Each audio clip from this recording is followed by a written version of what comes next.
What's up, everybody? We got some really good, exciting news concerning Cosmic Crucible. Now, the Envoys had a meeting with the lead developers in Cosmic Crucible, and we got to ask them a lot of questions, grill them on a lot of things I know you guys have been concerned about in the past, and we got a lot of really good responses from them. And now we kind of know where their mind was at when they made some of these decisions and where their mind is at now after a lot of feedback. So in this video, I'm going to be giving you the cliff notes of that interview. I think you guys are going to be really excited for some of the changes coming. And I got some questions to propose to you. Please make sure you let your opinion be known in the comment sections below. I'm going to have a couple questions up there that you can either give a thumbs up, thumbs down, or give some comments to, and I'll be forwarding that directly to these developers. Let's get into it.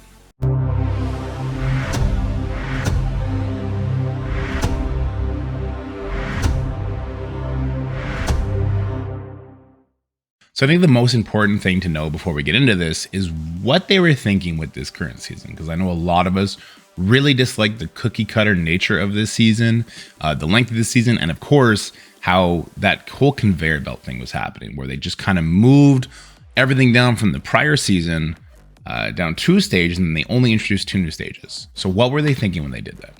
Well, they wanted to make it more obvious where teams would be good for casual players. All right, so think like the Tangled Web Eternals room. Obviously, that's going to give a big shout out to those teams. There was defensive tags only put on them, so people defaulted to that.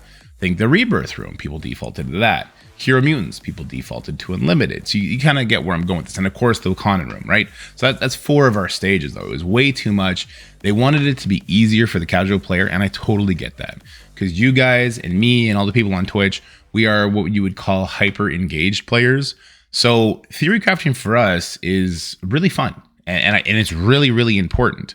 But let's say maybe 10% of the game's community actually engages with the other sources of online content.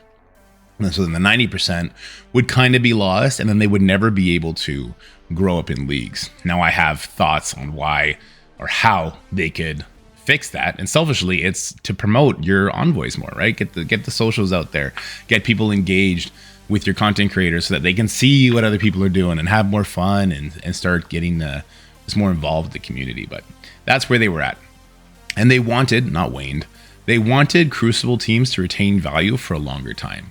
So the Wakandan team was really good when Crucible first came out, right? And they started falling off, especially right away with the Young Avengers, but they started falling off. So their idea to let people's investment in the Wakandan team have a longer lifespan was to then make them a defensive team, put them on the defense, and make sure that Young Avengers could no longer reliably get them down.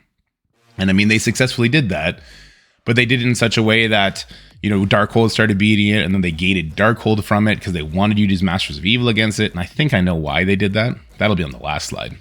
But this was the idea. They wanted your Crucible teams that you're investing in to actually last longer than most of the other teams do in the game. Like, they wanted your Crucible investments to last longer than your Raid team investments do. Honestly, because you think like Bionic Avengers, they only lasted less than a year, but Wakandans have lasted more than a year in the Crucible meta. And I think they still will, but that was their idea, to make it last longer. So that's what they wanted. Let's go see where they're going. So based on the feedback from us and from you guys, and honestly, just from the numbers they see of people playing Crucible, they had to make some changes. And I think the outrage on the conveyor belt thing was a huge push in this direction. So going forward, stages will now be made for theory crafting. So an example of that, more broad tags, including more characters. So you're unlikely to see Tangled Web Eternals, and you're more likely to see, I don't know, Symbiotes, Spider-Verse, Underworld, like 5 or 6 of them at the same time. Or maybe just city characters or global characters or skill characters. You're more likely to see these very broad tags for people to play around with. It's the global rule now that will be used to feature a specific team. So, you know, we just had New Warriors. That would have been for this season, I assume. Masters of Evil would have been for the season before that. Unlimited for the season before that, which was the case, right? We did have the Age of X, though they just ended up on defense because the mirror matchup was a gong show. So that is going to be the new it going forward. So stages will be made for theory craft, and it's not always going to be tags, right? It could be defending characters get 500% speed bar. Hopefully they never do that, but that's just the kind of thing I'm trying to say. It's not always going to be X team or X skill or X origin gets these buffs. It could be, you know, what would be portable shield, right? Fortifiers, and they use their ultimate, they share. It'll be rooms more like that, which I think is a lot more fun and a lot more creative. And then, yeah, the global room, I think that's fair. Like they need to sell their teams. This is what the industry is based off, right? So every season, I think you can probably expect at least one Crucible to be sold. We'll talk about the lifespan of seasons in a second, but I think you can expect one Crucible team to be sold and then featured in the following season would be my guess, so that players get the full value of that team they invested in. A big thing that people talk about is the number of stages. For me and people that I hang around with, our rosters are so deep. They're so built high because of war, because of raids, and all this. And we feel like we're actually wasting a lot of our potential of the roster. So we kind of want more rooms. But here's the thing. That's not likely to happen anytime soon. Doing so would result in the new Crucible player experience to be very bad. Think about it. You hit level 65, you're thrown into Crucible. You probably only have 1, 2, maybe 3 teams built, but you need 12, right? You need 6 for offense and 6 for defense. So out of nowhere, it's just garbage for you. And then if they were to add a 7th or 8th room, well, now you're bringing that 12 rooms up to 14, 16, right? That becomes a problem for them. So I think they are doing the right thing in that sense. And then there was this workaround, this idea that was floated, right? So have a different number of stages depending on which league you're in. So if you're in the I don't know what the bottom league is. The wood league, plastic league, garbage league. I'm just kidding. Okay. But if you're in starting character and you just joined Crucible, maybe you should only have 3 stages to fill.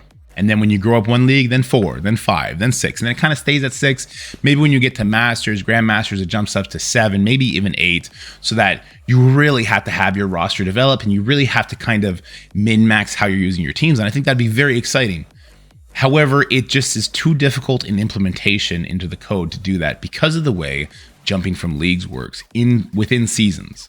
So for a player who would be in the starting league and then quickly gets promoted up one, it would be difficult for the infrastructure in the game to recognize that and bump them from 3 stages to 4 stages.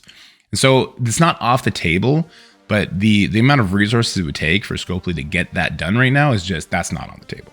So it's not off the table forever. I'm using the word table a lot, but it's something that we could see eventually in the future, which I think would be very cool. You know, it kind of would cater to both parties. You really want your new players to have a good experience, and you really want your long-term players to be able to play with all their toys. Could just do tower, just saying. All right, so stage crafting. Like, what are they thinking when they're making stages? I think this was a very cool thing that they kind of let us in on. We were shown proposed stage ideas, not what's going to be next season, just proposed stage ideas, and allowed to give instant feedback and concerns. And there was a couple. They're definitely moving in the right direction, but there's still kind of a isolation, in my opinion, on certain characters that people are just going to default to use. And so we did have some feedback for them, and they seemed very open to it. And I'm excited to see what kind of stages we see next season. But from what I saw, they're definitely on the right path. Definitely on the right path. One thing that I was really asking for, and I'd be interested to know your opinion on it, we're unlikely to ever see allow war tags in this stage rule. Now, the reasoning behind that is because, well, you're already doing war 3 times a week. So you're already doing your 10 to 14 matches per war. So 30, 42 matches a week. So maybe that would just be a bit redundant. You wouldn't like that. My argument to that was, well, if somebody is going to build up their infestation team, this is a nice way for them to be able to double up and get extra use out of it. Same way with nowhere. If someone's been to build up their nowhere team, this is a great way for them to get use out of it. I also think it'd be a really good way to pit Crucible teams against war teams and see which team is like the best. Like, I would love to see how a full Masters of Evil stands up to nowhere, or a full New Warrior stands up to nowhere. That's something I'd be really interested in knowing. And also, I just think it opens up the door to a lot of cool interactions between those 2 tags. But let me know what you guys think in the comment section below. Like, how would you feel about war tags being added? Because there's another thing in war where we use all the cookie cutter teams, right? But maybe we would not have to use all the cookie cutter teams. We can use Nova along with Underworld or something crazy like that, right? We can mix and match the best parts of certain teams, probably not teams that rely on having X members for speed bar, but we would be able to mix those kind of teams together. Be very interested to see what you guys have to say in the comment section below. Another thing that they were clearly trying to do is attempts to give fan favorite characters some love. Like think the current stage 6, where we had, I believe it was Agent Venom and Symbiotes, a little bit of love there because they do share that tag, and trying to see if that would happen. Now, if you're playing at the higher levels of Crucible, you don't see that at all. What you see is Giant Rebirth being Giant Rebirth, probably with a Nova, a Quicksilver, a Zemo, something like that. So it didn't pan out for us up there, but for lower level players, it very well might have, especially with the Agent Venom being a raid character if they just got him on their way up. I think that is a cool idea. I just wish they would be more blatant about it. Like everyone built up their Captain America, right? So you don't need to do Rebirth. You can do a huge Captain America room or a huge Hulk room because you made us all build up Hulk. A huge Gambit Rogue room, a huge Iron Man room, a huge Spider-Man room. Like you could definitely zone in on one of the most celebrated Marvel characters that are in the comics and work from there. Obviously you wouldn't want to overdo it because then again you're just getting right onto the boom, like use this character here kind of thing. But I'd be interested to see, like, hear your thoughts, because in the video game it's always all over the place, right? Like people are like, I really like this character, I really wish it was good, and the other side is it's a video game, it's based on balancing. Like the new characters are going to be better. Spider-Man was released on launch of the game to build hype for the game. He shouldn't be the best character still. I kind of get both sides of the argument, but I'm interested to see you guys hash it in the comment section below. All right, so just some minor details that I didn't know about, and I just want to share it with you guys. So your weekly payout is based on the highest league of any person in your bracket. Now, this is mostly only going to occur when you are about to increase your bracket. So say you're at the edge of gold. I believe it goes gold 2 to gold 1, or is it gold 1 to gold 2? I forget if it goes up or down. It goes down. So say you're at the edge of gold 1 heading into gold 2. You're gold 1, but there's a person in your bracket who's in gold 2. For that week, you are going to get gold 2 weekly rewards. Now, this is good. This is a very minimal impact on players. It's just kind of thing like if you think you're in a bracket where you're just doing insane punch-ups and nothing makes sense, maybe you are facing people in a bracket higher than you, and as like a little consolation prize, you are at least going to be getting those better rewards. I think that's cool. And that's just a little aside. And I think that happens more often with like people in Masters 3 heading to Grandmasters maybe, or even, you know, Masters 2 to Masters 3, Masters 1 to Masters 3, that kind of thing. And could we see changes to the current season before it ends? So if we were to see changes to the current season before it ends, because I do believe there's about 50 days left in the season, and they can see that people are checking out of this Crucible. Even if you just look at the YouTube numbers on the videos of people sharing their Cosmic Crucible battles, it is definitely waning because it's all cookie cutter. It is, you know, use X against Y, A against B, C against D, and that's all it is. Especially with that Wakanda Master of Evil, I'm like, it's the most blatant thing, right? So could we see some changes? We could in the form of stage changes, but not in a tournament, unfortunately. They still need to iron out that tournament a little bit more, the Ultimate 32. Speaking of Ultimate 32, let's talk about that. So the Ultimate 32 tournament was a huge success, both for us players and for them. They saw it in their metrics. We saw it in the amount of fun that we had. More are to come. There are eventually going to be more U32 style tournaments. I don't know if they'll have that same name. More to come, but they really need to iron out the structure and the implementation. So when we heard this, a little ding went off my head, like, oh, was it potentially going to have a catastrophic failure and none of it work? But it ran super smooth. If you guys remember Ultimate 32, it ran super smooth. Everyone had a super fun time. It was 5 days of Crucible instead of 3, which was both taxing but also exhilarating at certain times. So more are to come. It was a success. And how would you like to see these be implemented? Because this was kind of a way just to jump from the previous season to this season. And I don't even like saying that because 4 of the rooms are the same. So it feels like the exact same season to me, which we'll talk about here in a second. But how would you like to see the tournaments implemented in the future?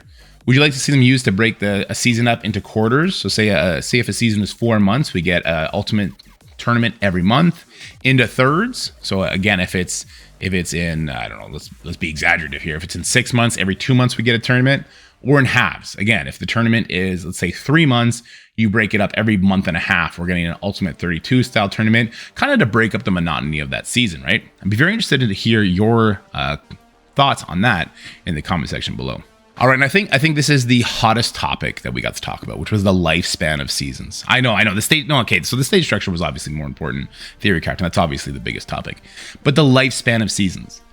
Their current target for the lifespan of seasons is 12 weeks. That's roughly 3 months. Why does this feel completely wrong? Well, because Age of X, I think, was 950,000 days. And then this current season just feels like an extension of the previous season, right? All they did was tack on the Rebirth Room and the current Stage 5, which in my opinion is actually a very good theory crafting room. The reason they did this was to give players time to invest. So players that maybe didn't build their Wakandans off the rip, they saw it in the stage room, and then they were able to build up their Wakandans, and the season didn't end. So they said that they're very sensitive to the time it takes to build up a team, especially a team like Wakandans, right? They're not exactly a skill rate team because they're not all skill. They're a good war team, but 2 of them are war dogs, not a part of the Crucible team, though I would argue that the war dogs is a better Crucible team than Wakanda anyway. So they're sensitive to the amount of time it takes you to actually build up these characters. And so that was part of the idea of the whole conveyor belt, is so the Wakandans aren't just good on defense for 3 months, they're good for 6 months. And then actually it would have went further and they would have been good for 9 months. And so that would have given you a really long lifespan on your Cosmic Crucible characters. Now, for our part, we don't like that because it's just too stagnant. It takes too long. We don't always want to have Wakandans on defense, right? That's not something that we'd like. So I think their intention was good in making your investment maintain value. The implementation, I think, was a little off, in my opinion. I think you make a different stage that also gives Wakandans value in a different way, not in the current way it has. Maybe you do, I don't know, skill or mystic characters get some kind of speed bar. So Black Panther 1 million and Baku and OG Black Panther went faster, something like that. But I'd be interested in know again what you guys think. What do you think the lifespan should be? For me, 3 months, 12 weeks. That means we're going to have 4 seasons a year. I could live with that if that was the case. So if there was a complete wipe of the 6 stages and 6 brand new stages came out, I'd be happy with that. But you can't have this conveyor belt thing. That's not something that we can even humor, because it's just brutal, right? Because it doesn't feel like the last season ended. It feels like we've been doing this for 6 months now. I also wouldn't mind it if it was shorter. I wouldn't mind 2 months, 8 weeks of Crucible. Now, when we were bringing up that sort of recommendation, there was a concern that they wouldn't be able to theory craft rooms that would be interesting enough that quickly. Because obviously Crucible is not the only thing going on in this game. And they're trying to expand the amount of things in this game. They're trying to bring Tower back. You know, there's always the Scourge legendary events. There's War, so they're working on War teams. There's the Nowhere season right now for War. Are we going to see a different season for War coming soon? I think so, right? There's arena teams, there's new raids, so there's a lot of moving parts in this game. This game is not Lord of the Rings. There's a lot of modes to play. So if they needed to craft 6 new rooms every 2 months, maybe that'd be too much of an overload. 3 months, I do think that is a fair 12 weeks of Crucible. Say if we did break that up with tournaments, 6 weeks in we get a tournament, and then we get 6 more weeks. I think that would be a nice little mental clear kind of thing. And I'd be very interested in that. So let me know what you guys think about lifespans. And now here's the last slide, guys. Dorky's concerns. I might be the bad guy because I brought up the idea that, like, look, I get where you were going with your super cookie cutter ideas. The Tangled Web Eternal Room is an absolute nightmare. It was just way overtuned, but they built a team to beat the overtuned. They built the New Warriors to beat it. Same with Wakandans. They built this ridiculous room, but they built a team with the exact mechanics to beat it. Now, those exact mechanics are crazy powerful. So with 2 teams, like New Warriors and like Masters of Evil, how can they make 6 defensive stages that we can't just power through? How does offense not automatically just beat the bricks off defense if we don't have these ridiculous cookie cutter steroid boosts for these teams, right? My concern would be that if they don't have really powerful defensive rooms, it just becomes an efficiency battle in every single room, right? You just throw up the most annoying teams on defense, teams that have like safeguard and defense up. So you go ahead, you throw Infinity Watch on there, you go ahead and you throw Unlimited on there, you go ahead and you throw Darkhold on there. Maybe you throw, what's another team that's annoying? Death Seed, because they do a blind, something like that. Maybe we just throw teams that it's going to take you more than 5 or 6 turns to beat, and then whoever can figure that out the best is going to win. That would be my concern, because the offensive teams we have, blow everything out of the water. Look, Masters of Evil against Unlimited, it's not a question. Masters of Evil punch up against Unlimited like 500k.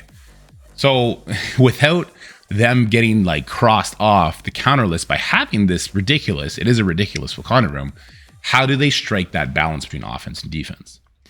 And I don't know. Besides just having really powerful defense callouts in certain stages, like defending characters here, spawn with speed bar, spawn with speed up. Like imagine if they had a room that any character on defense here spawns with speed up. Well, that is now going to be my Masters of Evil room. Now that would suck because it feels like they're saying this is your Masters of Evil room.